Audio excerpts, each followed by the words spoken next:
The notification appeared on my phone at 11:47 p.m. on a Thursday. I was in my home office reviewing quarterly reports from my portfolio companies when the buzz interrupted my focus. Henderson Family Party Planning. A group chat I'd somehow remained in despite being systematically excluded from actual family events for the past 4 years. Curious, I opened it. Ashley, my younger sister. Okay everyone. Dad's 65th birthday is in 3 weeks. I'm thinking we do brunch at Bellmore Country Club, then golf for those who want, then dinner at Marcello's. Thoughts? My brother Ryan, perfect. I'll handle the golf arrangements. Mom, wonderful. I'll call Marcello's tomorrow. Should we do the private room? Ashley, definitely. This needs to be special. I watched the messages fly by. 15 people in the chat. My parents, my 2 siblings and their spouses, aunts, uncles, cousins. Everyone excitedly planning, coordinating, sharing ideas. Not one person had addressed me directly or asked for my input. Ryan, head count? I need numbers for golf. Ashley started listing names. You, me, Justin, Dad, obviously, Uncle Tom, Uncle Phil, Brandon. She went through 12 names. Mine wasn't among them. Mom, that sounds perfect, honey. Your father is going to be so surprised. Ashley, should we do a photo wall? Like all our best family memories. Ryan, great idea. I'll pull together photos. I set my phone down and returned to my reports. The quarterly numbers from Apex Capital Management, my investment firm, were strong. Assets under management had crossed $830 million last month. My personal net worth had hit $187 million 2 weeks ago when one of my early investments got acquired. I'd built all of this in 7 years, starting from nothing after walking away from the family business. My phone kept buzzing with the group chat throughout the next 2 weeks. I watched them plan every detail of my father's birthday celebration. The menu was debated extensively. The golf pairings were discussed. Someone suggested a slideshow. Not once did anyone say, should we invite Natalie? 2 days before the party, Ashley posted a photo in the chat. A beautifully wrapped gift basket. Got Dad's gift. Vintage Scotch collection cigars from Cuba. And that signed Clemens baseball he's been wanting. We all chipped in $200 each. She'd included everyone in the group gift. Everyone except me. I could have said something. Could have asked why I wasn't invited. Could have pointed out the obvious exclusion. But I didn't. I'd learned years ago that demanding inclusion only makes you look desperate. Besides, I had something better than an invitation. I had leverage. The day of my father's birthday party, I woke up at 6 a.m. in my penthouse apartment overlooking the city.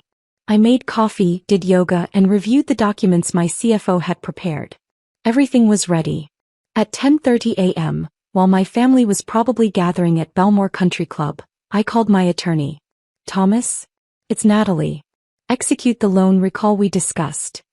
You're sure about this? Thomas Chin had been my lawyer for 6 years. He knew the family dynamics. He also knew I didn't make impulsive decisions. I'm sure. Process the recall on all outstanding loans to Henderson Construction. Full balance due in 30 days per the loan agreement terms. And Thomas? Freeze all lines of credit associated with the accounts until the recall is satisfied. That's going to cause immediate cash flow problems for them. I know. This is your family, Natalie. I know that too. He sighed. I'll have the paperwork filed by end of business today. The freezes will go into effect at midnight. Perfect. Thank you, Thomas. I hung up and checked the family group chat one more time. Ashley had posted a photo from the country club. My entire family gathered around my father, everyone smiling, glasses of champagne raised. The caption, perfect family, perfect day, no dead weight dragging us down. Happy birthday, Dad. Party popper red heart. No dead weight. I screenshot the post and saved it to my phone. Then I opened my travel app and booked a flight to Santorini, leaving tomorrow morning. I'd been planning to visit my villa there anyway. Might as well make it a longer trip. The rest of the day passed quietly. I packed, finished some work, had dinner with my friend Claire, who'd been my business partner in the early days of Apex Capital. You're really doing this? Claire asked over wine at her loft. They've made it clear I'm not family anymore. I'm just making the financial relationship match the personal one. Natalie, they're going to lose their minds. Probably. I took a sip of wine. But they should have thought about that before calling me dead weight. My phone buzzed around 11 p.m. More photos from the party. Dinner at Marcello's looked elegant. My father was wearing the cashmere sweater I'd sent him last Christmas, though he'd never acknowledged receiving it. At 11:47 p.m. Ashley posted one final message. Best birthday celebration ever. Thank you everyone who made it special. Family is everything. Red heart. At 12:01 a.m. the loan recalls went into effect. I slept soundly. My phone started ringing at 6:43 a.m. My father. I let it go to voicemail. It rang again at 6:45. Again at 6:47. At 6:50 my mother called. Then Ryan. Then Ashley. Then my father again. I was at the airport by 7 a.m., checked in for my 10:30 flight to Athens with a connection to Santorini.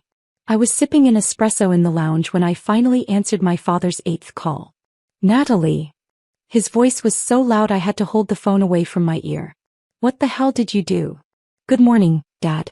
How was your birthday? Don't you dare. Our accounts are frozen. All of them. The business accounts, the personal accounts, the lines of credit. Everything. The bank called me at 6 in the morning. What did you do? I took a calm sip of my espresso. I stopped covering your debts. What are you talking about? Henderson Construction has been operating at a loss for the past 3 years. You've been covering operational costs with borrowed money.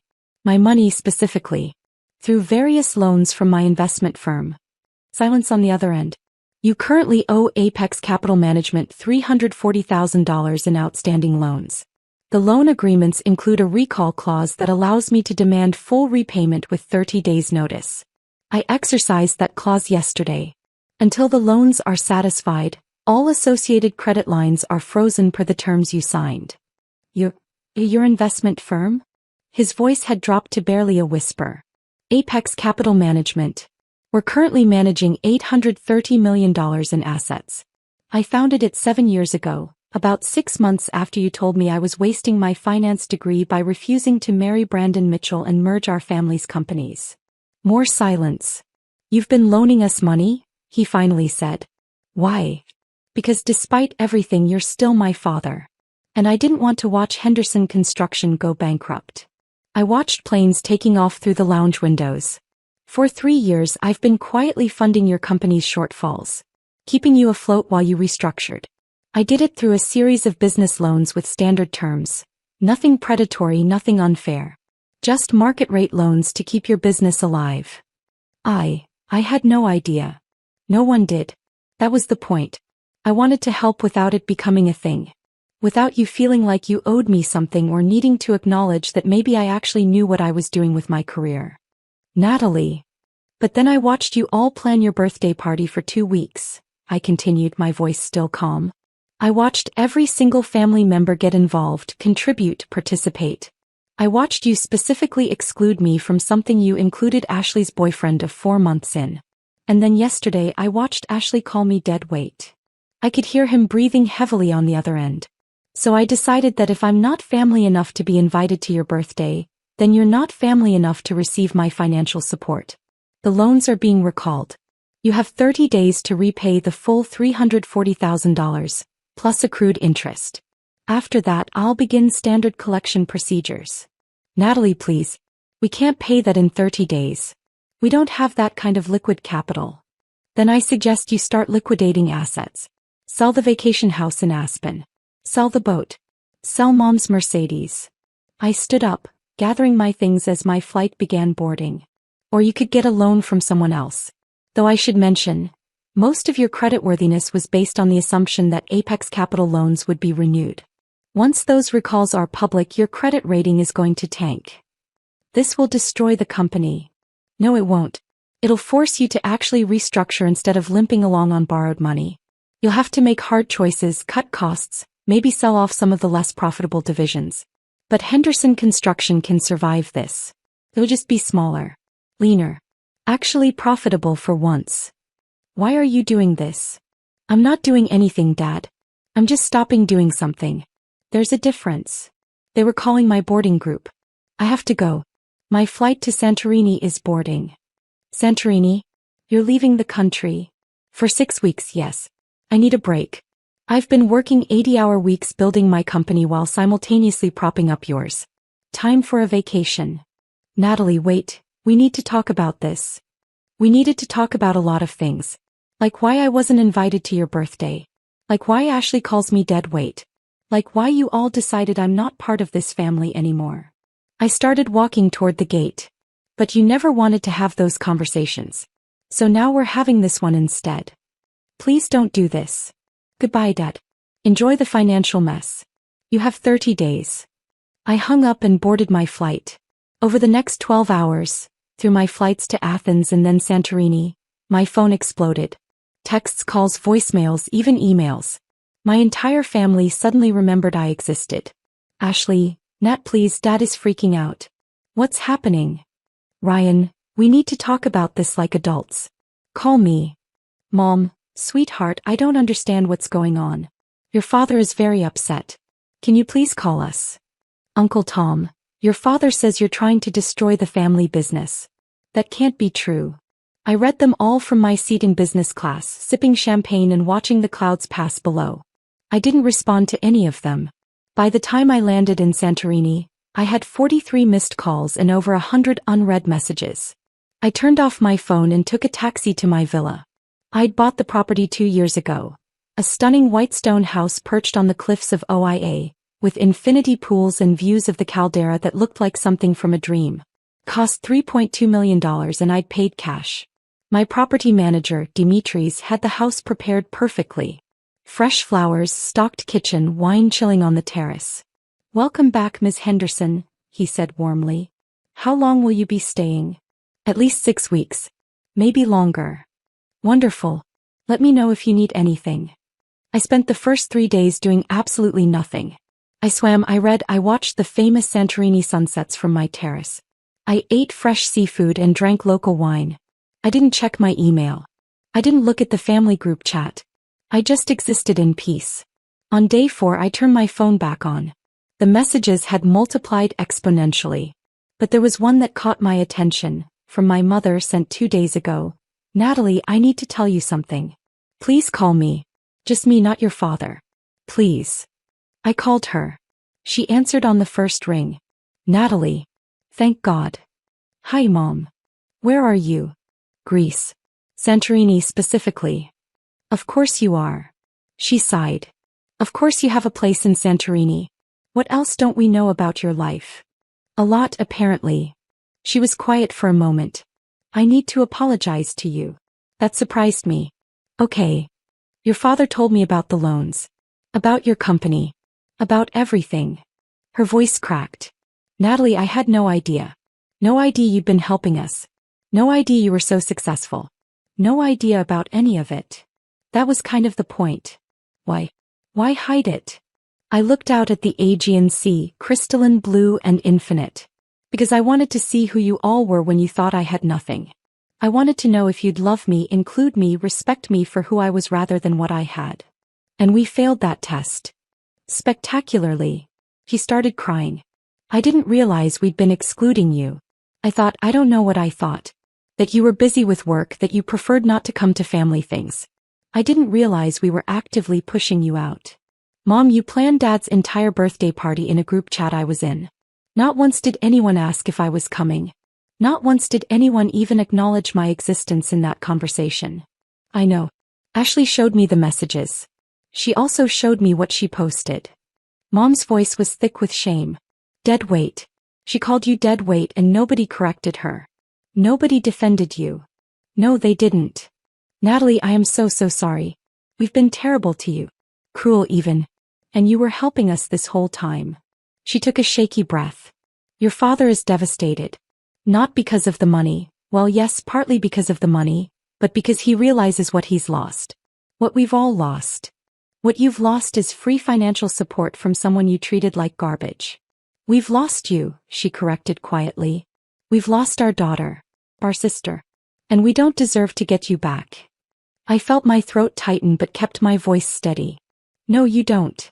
Can I tell you what's happened since you left? If you want. Your father had to call an emergency board meeting for Henderson Construction. He had to explain the loan recall, explain our financial situation. It was humiliating for him, having to admit his youngest daughter has been secretly keeping the company afloat. She paused. But then something interesting happened. What? The board voted to bring you on as a financial consultant. They want you to help restructure the company properly. They said if you've built an $830 million investment firm in 7 years, you clearly know what you're doing. I almost laughed. They want to hire me? They want to hire you. At $15,000 a month retainer, plus percentage of any cost savings you identify. Mom's voice was careful. Your father voted against it, by the way. Of course he did. Not for the reason you think. He voted against it because he said you deserve to be brought in as family, not as a hired consultant. That if we're going to ask for your help, we should do it honestly as your parents asking their daughter, not as a company hiring a stranger. That did surprise me. He's drowning, Natalie. Not just financially, emotionally. He told me last night that he'd spent 20 years building a company he thought would be his legacy, but he'd destroyed his relationship with his most talented child in the process. I watched a sailboat drift across the caldera below. What about Ashley and Ryan? I asked. Ashley is mortified. She claims she didn't mean the dead weight comment the way it sounded, but she knows that's garbage. She meant it exactly the way it sounded, and now she's facing consequences. Mom sighed. Ryan is angry, at himself mostly.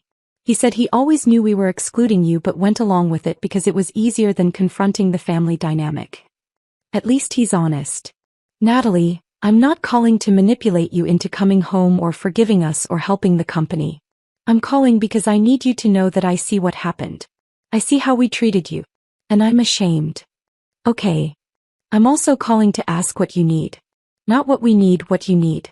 Because for 7 years we never asked you that. We never asked what you wanted, what you were building, what mattered to you. We just assumed you were floundering and felt sorry for you. I thought about that. What I need is time. I need space to figure out if I even want a relationship with this family anymore. That's fair. And I need all of you to actually see me. Not the version of me you invented. The struggling daughter who couldn't make it in the real world. But the actual me. The one who built something real and significant while you all looked the other way. I'm looking now, Mom said softly. And I'm seeing someone extraordinary. Someone strong and brilliant and more successful than any of us. Someone who was generous enough to help us even when we treated her terribly. Don't canonize me, Mom. I'm not helping you out of pure generosity. I'm recalling the loans because I'm angry. You have every right to be angry. We talked for another 20 minutes. She didn't make excuses. Didn't try to minimize what had happened. Just listened and apologized and acknowledged the damage. It wasn't forgiveness. But it was a start. After we hung up, I sat on my terrace for a long time, watching the sun sink toward the horizon. My phone buzzed with a text from Thomas Chen. Henderson Construction has requested a meeting to discuss restructuring the loan repayment. They're proposing a 12-month payment plan with interest. Want me to take the meeting? I typed back, yes. But I want to be on the call. You're supposed to be on vacation. I'll make time for one call. The meeting happened 3 days later via video conference. I set up my laptop on the terrace, the stunning Santorini backdrop visible behind me. The Henderson Construction Board was assembled in their conference room, my father at the head of the table looking older than I'd ever seen him. My brother Ryan was there as the company's operations director. Several board members I recognized from years of family dinners. Ms. Henderson, the board chairman Arthur Walsh, began formally. Thank you for taking this meeting. Mr. Walsh. We'd like to discuss a restructuring of the debt repayment terms. We acknowledge the loans are due under the recall clause, but we're requesting a 12-month payment plan with interest at the current rate plus 2 points. Denied, I said calmly. My father's face fell. However, I continued, I'm willing to consider an alternative arrangement. Everyone leaned forward. Henderson Construction converts to an ESOP, an employee stock ownership plan. You set aside 30% of the company equity for employees. You restructure your bloated overhead, cutting approximately $200,000 in annual waste I've identified from reviewing your financials. And you bring me on as CFO for 2 years at market rate to oversee the financial restructuring. The room was silent. In exchange, I continued, I'll convert the outstanding loans to equity at a fair valuation. I'll own approximately 25% of Henderson Construction. The remaining 45% stays with the current ownership, primarily my father. The loans are satisfied, no cash changes hands, and the company gets the financial expertise it desperately needs. Arthur Walsh was nodding slowly. That's actually quite generous. It's a business decision. Henderson Construction has good bones, solid reputation, talented workers, established client relationships. It just has terrible financial management. I looked directly at my father. No offense, Dad, but you're a brilliant builder and a terrible CEO. You should have hired a real financial officer years ago instead of trying to do everything yourself. My father's jaw was tight, but he nodded. You're right. This arrangement saves the company, protects the employees, and gives everyone a path forward. It also ensures I have enough equity to protect my investment and enough authority to actually fix things. Ryan spoke up. What happens after 2 years? When your CFO term ends? I evaluate whether the company is on solid footing. If it is, I can step back to board member status or sell my equity back to the company at fair market value, or stay on if everyone agrees it's working. We can negotiate that when we get there. And the personal relationship? My father asked quietly. What happens to our family? That's separate from the business. We can work together professionally whether or not we resolve things personally. I softened slightly. But Dad, I'm not going to pretend the last 7 years didn't happen. You all made choices about how to treat me. Those have consequences. I understand. His voice was rough. For what it's worth, I'm sorry. Truly sorry. I was a fool and a terrible father, and I'm going to spend the rest of my life regretting how I treated you. Something in his voice told me he meant it. The business arrangement is contingent on one thing, I added. What's that? Arthur asked. Ashley is removed from the marketing director position. She clearly doesn't have the judgment required for that role, as evidenced by her social media post calling me dead weight during a company crisis. Ryan winced. My father just nodded. She can stay with the company in a different capacity if she demonstrates actual competence and professionalism. But she doesn't get to represent Henderson Construction's brand while showing such poor judgment. Agreed, Arthur said immediately. We hammered out the basic terms over the next hour. Thomas would draw up the formal agreements. The restructuring would begin as soon as I returned from Greece, 4 weeks from now. After the business portion concluded, Arthur and the other board members excused themselves. Only my father and Ryan remained on the call. Natalie, my father said, his voice heavy. I need to say something. Okay. I'm proud of you. Enormously proud. And I'm devastated that I never told you that before now. He was crying. Actually crying, which I'd never seen. You built something extraordinary. You did it on your own without the family name or family money. And you did it while quietly saving my company from bankruptcy. That's remarkable. I felt my own eyes stinging but kept my composure. I'm also ashamed, he continued. Ashamed that I was so caught up in my own ego that I couldn't see what an incredible woman my daughter had become. Ashamed that I let you be excluded and dismissed. Ashamed that it took a financial crisis for me to wake up. Dad. Let me finish. Please. He wiped his eyes. You owe me nothing. Not your forgiveness, not your help, not your time. If you want to take your equity and watch from a distance while we figure this out, that's your right. But if you're willing to give us a chance, to give me a chance, I promise I will spend every day proving that I see you now. That I respect you. That I recognize your brilliance. Ryan nodded. Same here, Nat. I was a coward. I knew what was happening and I let it happen because confronting it was uncomfortable. That's on me. I'm sorry. I looked at both of them through my laptop screen. My father and brother both looking genuinely remorseful for the first time I could remember. I accept the apology, I said carefully. But rebuilding trust takes time. The business arrangement can work regardless. The family relationship, that's going to take longer. However long you need, my father said. We'll wait. After the call ended, I sat on my terrace watching the sunset. The famous Santorini sunset that people traveled around the world to witness. The sky was burning gold and orange and pink, and for the first time in years I felt something loosening in my chest. Not forgiveness exactly. But maybe the beginning of it. I spent the remaining 4 weeks in Santorini actually relaxing. I hired a local chef to teach me Greek cooking. I took a pottery class. I went on boat tours around the caldera. I read 12 books. I slept 10 hours a night and woke up without an alarm.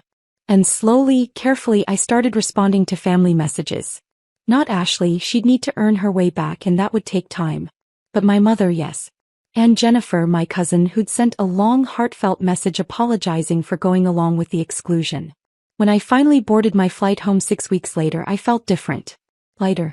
More certain of who I was and what I deserved. The Henderson construction restructuring took 8 months.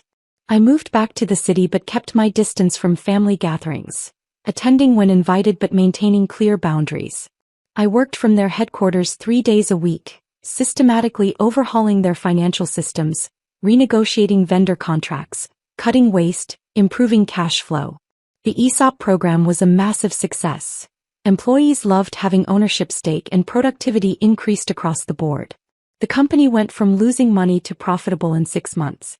My father and I developed a functional professional relationship. He respected my expertise, implemented my recommendations, and gradually learned to actually listen instead of assuming he knew best. The personal relationship was slower. But on my 32nd birthday he called, just to wish me happy birthday, not to talk business. We talked for 20 minutes about nothing important and it felt good. Ashley reached out after 5 months with a genuine apology, not just for the dead weight comment but for years of subtle dismissiveness and exclusion. I appreciated it but told her honestly that we had a long way to go. He accepted that. Ryan and I got coffee every few weeks. He was genuinely trying to be a better brother. It was awkward sometimes but real. Mom invited me to lunch monthly and we slowly rebuilt something that felt like a mother-daughter relationship, based on who I actually was, not who she'd imagined. A year after my father's birthday party, Henderson Construction had a celebration for our most profitable quarter in company history. The entire staff gathered and my father gave a speech.